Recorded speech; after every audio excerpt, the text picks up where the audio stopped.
It is my pleasure to welcome all of you to this Christmas celebration. Tonight, we gather under the theme, Samahan at Ugnayan sa Pasko, celebrating the spirit of Christmas at SUMC.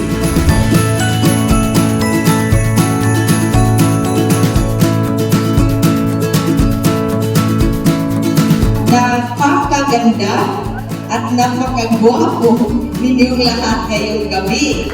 Dito ba?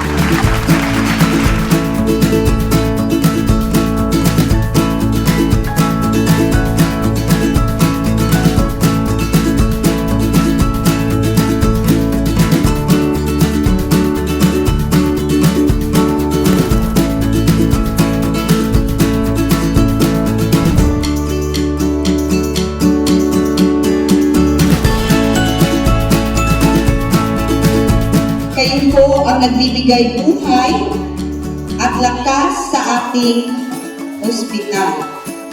Dito sa SUMC, araw-araw nating nakikita ang tunay na diwa ng pagdadamayan. Maligayang Pasko at manigong bagong taon sa ating lahat.